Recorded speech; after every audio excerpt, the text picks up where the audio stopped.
I was 19 when my own mother humiliated me in front of everyone. It wasn't quiet. It wasn't subtle. She wanted it loud. She wanted it clear. Backyard barbecue. Dallas. Plastic tables. Hot dogs on paper plates. Uncles and cousins with beer in hand.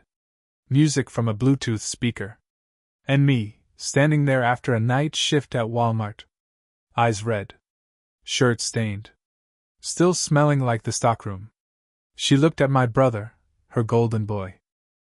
He held a brand new PlayStation 5 controller like it was a medal. She smiled at him, then turned to me. And she said it? At least one of my sons isn't a failure. The yard went silent. Then came the laughter. Loud. Forced. Sharp. I stood there with a paper plate of cold pasta salad. I heard every chuckle. I saw every smirk. My brother laughed the hardest. He was proud. He had won. And I was the punchline. Flash forward one day, that smile would crack. My father didn't defend me.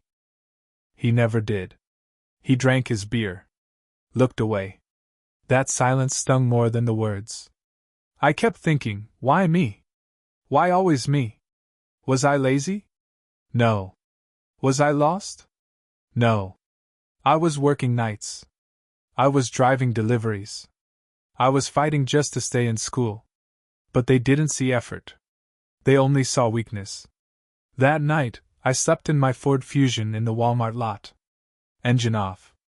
Windows cracked. Texas heat pressing on my chest.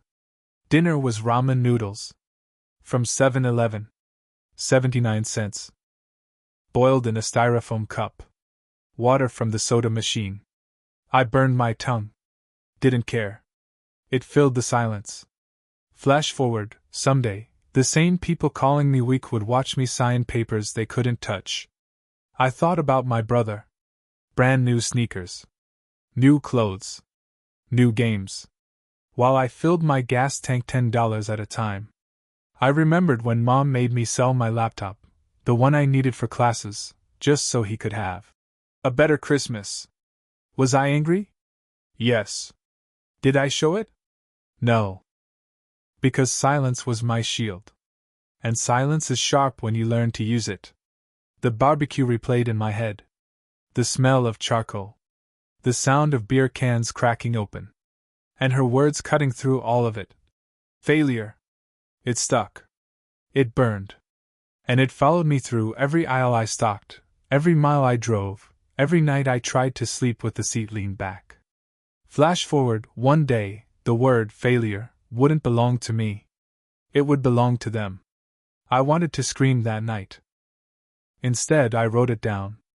A single line in a notebook I kept in the glove box. They laughed today, but they won't laugh forever. I closed the notebook, started the car, and drove into another shift, another night, another battle. Because here's the truth. They thought they broke me. But broken men don't plan. Broken men don't wait. Broken men don't rise. So was I broken? No. Next time, it won't be me in that corner. Next time, someone else will wear that word, failure. Morning came heavy. Eyes dry. Back stiff. 3 hours of sleep in the Walmart lot. I washed my face in the sink. Cold water. Paper towels. That was my shower. That was my life. Then I clocked in. Stocking shelves. Boxes stacked high. Faster. The manager barked. Always faster. Never enough. Coworkers joked about weekends. Trips to Austin. Concert tickets. I nodded. Stayed quiet. I had no weekends. Only shifts.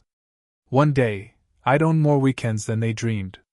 By noon, I was back in the car. Uber Eats app buzzing. Drive-through bags. Grease smell in the seats. 1 order. 2 orders. 10 miles blurred under the Texas sun. At a red light, my phone buzzed. Missed call. Unknown number. No voicemail. Only silence. Strange. Not the first. Later that week, another call. Same number. Same silence.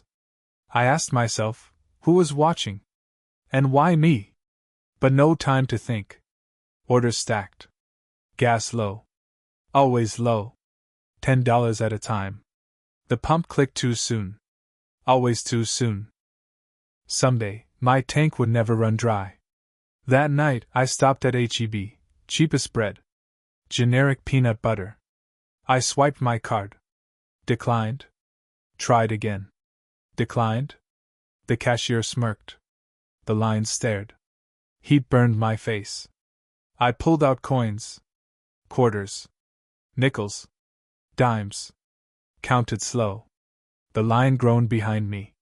My brother was probably home unboxing sneakers. I was here scraping coins for bread. Humiliation is worse than hunger. I left with a bag too light. Each step to the car heavy. Inside, I sat in the dark. Engine off. Silence thick. Then my phone buzzed again. A text this time. Unknown number. 4 words. You're not his son. I froze. Heart racing. Not his son. Not whose? What did they mean? Why now? I stared at the screen.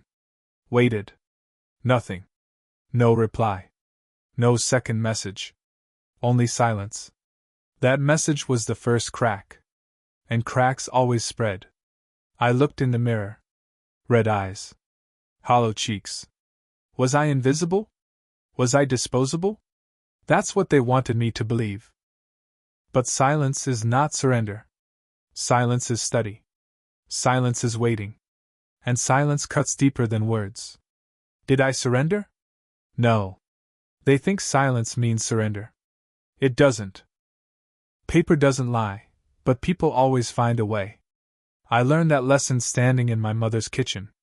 An envelope sat on the counter with no name. I wasn't supposed to see it, but I did. It was a bill from Chase Bank with my brother's name. He was 17, no job, and no clue about money. But there it was, his account, his credit, his privilege. Those papers wouldn't protect them. They would bury them alive. I asked Mom why his name was on the statement. She didn't even flinch when she snapped back at me. Don't worry about things that aren't yours, she said cold. Her eyes told me I was worth less than nothing. A few days later, another envelope sat by the sink.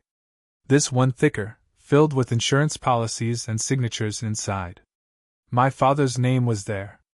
My brother's name was there. My name was missing like I didn't even exist. I held it in my hands before Mom stormed over. She ripped it away and glared at me with hate. Not a single word, just that look, don't ask again. The silence hurt more than shouting, and she knew it. Those policies would fail them. I'd make sure of it. At Sunday dinner, the whispers started when I walked in. Uncles leaned close and spoke behind their greasy paper plates. Aunties covered their mouths like I wasn't in the room. Their eyes cut at me, then dropped to their food. And the smirks, God, the smirks, like they already knew everything. Those smirks cut deeper than words and left me hollow. My brother sat there with a new phone in his hand. He had a fresh case, new shoes, and the smile. The kind of smile that said, I won, you lost. I asked my father for help with my tuition bill. His fork froze, then he cleared his throat without looking at me. We can't afford it right now, he said like nothing. Everyone heard, everyone nodded, and not one defended me. Mom stayed silent, chewing her food, her eyes locked down. That silence weighed more than the words I never got. The kids at the table watched everything without saying a word. Cousins younger than me, staring like I carried a disease. They didn't laugh, they didn't smile, but I saw shame. Not their shame, my shame, handed to them like an infection. One day, those same kids would whisper my name. Not his name. Not theirs. My name. I walked out of that dinner with fire in my chest. Empty stomach, heavy steps, but my mind burned hotter. Did they think I was blind? Did they think I didn't care? Every envelope mattered. Every missing line mattered. Every silence mattered. Because paper doesn't lie, and I was taking notes. They don't know what I'm saving. I stopped asking questions and started collecting answers on my own. Receipts in my pocket. Screenshots saved to cloud storage. Notes everywhere. Every slip of paper was a weapon. They didn't see it. Gas station charges, restaurant bills, credit statements not matching the truth. I copied everything, folded it, and hid it under the seat. Every night in my car I organized what I had. One day, those scraps would crush every smile they carried. I learned to take photos without anyone noticing my phone. Insurance forms on the counter. Bank statements in the open.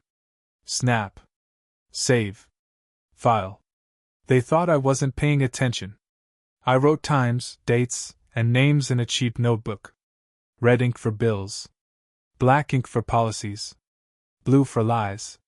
Page after page filled with their secrets, while they kept laughing. At Walmart, I used the copy machine in the back. I fed papers in and slipped copies into grocery bags.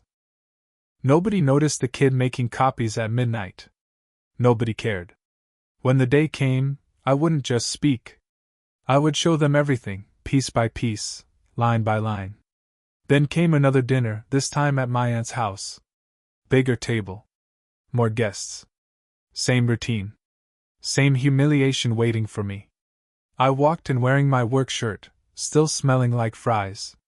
My brother was already there, bragging about a new laptop. The same type of laptop I once had to sell. Everyone clapped for him. They didn't even look at me. My mother smiled wide, like this was her perfect family. I sat down with a paper plate and no appetite left. The jokes started quick. "How's life in the Walmart parking lot?" one uncle asked. "You still living on ramen?" Another chimed in with a laugh. The table laughed with them, and no one stopped it. I looked at my father. He stayed quiet, cutting his steak. My mother laughed louder. That was enough. Not one hand reached across the table to pull me back. The kids watched again. Little cousins staring while chewing their food slow. They didn't laugh, but their silence was the worst part. Those kids would grow up remembering who really stood tall. I finished my food fast and excused myself before dessert. Outside, in the driveway, I wrote another note in red. Dinner. Jokes. Ramen. Nobody defended me. Save this memory. Because every laugh was evidence. Every receipt was proof. Every silence was ammunition. Did they think I wasn't keeping score? They were wrong. Her folder won't save her next time. The holiday was supposed to be about family, not theater. But in my house, every gathering turned into a show. This one was bigger. Louder. Packed with people and expectations. It was Christmas Eve in Houston. Lights on the porch. A tree in the corner. Tables covered with food bought on someone else's card. I walked in late, still wearing my Walmart jacket. I smelled like the stockroom. Dust, sweat, cheap detergent. My brother had a sweater that probably cost 2 shifts. He bragged about it before I even sat down. The room was warm. The looks were cold. I could feel them studying me like I didn't belong. One day, the same room would go silent. Dinner started loud. Forks clattering. Drinks pouring. I ate slow. My plate was full, but I had no appetite. My eyes stayed on the food, not on their faces. Then the toasts began. One by one, glasses raised. My aunt spoke first, bragging about her perfect children. My uncle followed, talking about his new truck in the driveway. Then my father stood up. He looked around the table, smiling wide for the crowd. His glass lifted high. His words aimed low. "At least one son makes me proud," he said. The room laughed. Glasses clinked.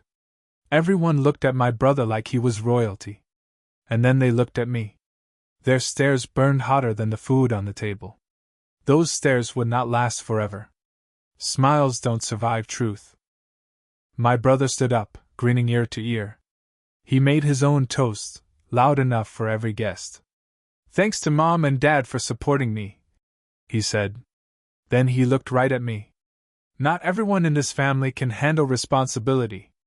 The table erupted. Laughter rolled across the room. Cousins laughed. Aunts laughed. Even the neighbors laughed. My mother laughed hardest. Her laugh cut sharper than words. I didn't speak. I didn't flinch. I sat there with my fork in hand. My food untouched. My face calm. Inside, I was already ready. Every receipt.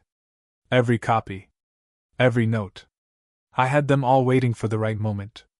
One day, they would beg me for silence. The toasts ended.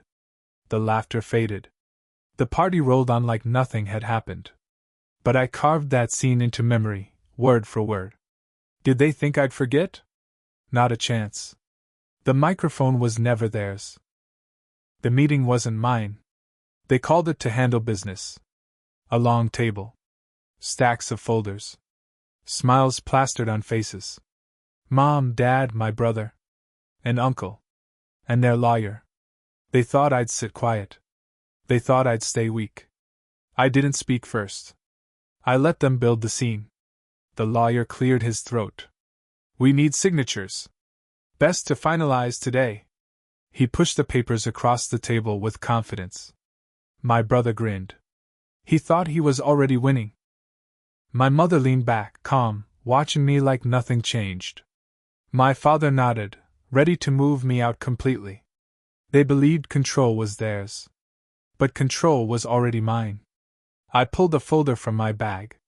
Receipts. Copies. Screenshots. Pages stacked in order. I slid it across the table. Slow. Steady. Their lawyer frowned. He opened the folder. He read. The room changed. Their smiles slipped. He looked at me, then back at the pages. These accounts, where did you? Doesn't matter, I said. They're real. You know that. My brother shifted in his seat, eyes moving fast. My mother crossed her arms. Her jaw tightened. My father stared at the table, not at me. They thought silence was weakness. Soon silence would be judgment. The lawyer spoke again, slower this time. These signatures don't line up. These funds don't add up. He stacked the pages. His hands weren't steady anymore. I stayed calm.